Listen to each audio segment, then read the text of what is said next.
think I got a camera for Christmas one year when I was a little kid.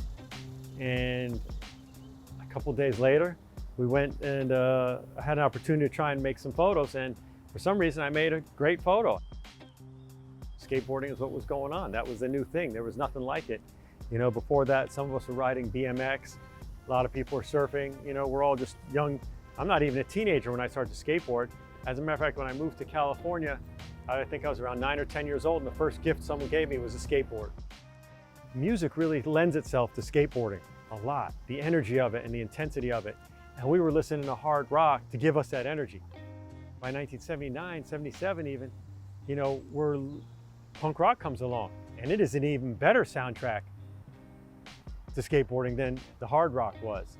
And so that just became a big part of our lives. And then that music was political. And so it started inspiring us in new ways. It wasn't just aggressive and aggression that young teenagers and young people wanted to get out their angst. It was like, you're learning about the world. So as punk rock was getting a little bit more generic, the bands were beginning to sound the same. Like, to me, hip hop was just really an extension of that. And again, it was very, very political for some of us. You know, I work with Public Enemy. When I met Chuck D and Hank Shockley, the Bomb Squad, they were very politically motivated. I was attracted to the punk part of it, the political part of it. I had been taking pictures with a pocket Instamatic, and then I got a 35mm camera, then it got stolen. I never really got to use it. This is from the first roll of black and white 35mm film I ever shot. And from this same day came my first published photo. So that's kind of cool. That's Jay Adams and that's Paul Constantino, two of the original Z-Boys, just about 6 months after the team broke up and everyone just trying to figure out what they're gonna do. And it's a pool that I found. Yeah, and there's me, I'm 14 years old. That's my shadow in the picture. It's kind of embarrassing, but you know, you gotta give me a break because I was only 14 when it happened. You know, I was still learning, and I love this shot. This is September, October, 1976. And that's the way that is.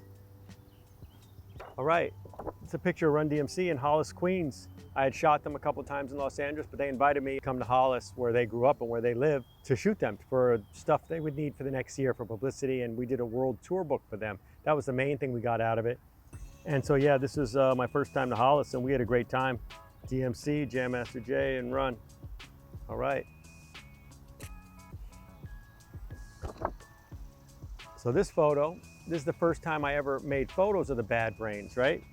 So I had seen the Bad Brains play probably 5 times before this, but I was a little bit hesitant to take photos of them. They were a little bit intimidating. A lot of people I shot, usually my age, around the same age as me, they were a couple years older, and back then you're a teenager. A couple years meant a big difference. But this was at a place in New York City called 2+2, or the Warehouse they also called it. And the flyer said Bad Brains were coming on at 3 a.m. And the place was so quiet, I didn't feel so bad taking photos. It was easy, and we got some cool shots that night. Yeah, first time I ever shot the Bad Brains. So we got first Run DMC shots, first shot with 35mm film, and the first Bad Brains shot. This is 79. This is a picture of Alan Gelfand, Alan Ollie Gelfand. If you ever heard of the trick called the Ollie, this is the guy. He fucking invented it, and he invented it at this skate park.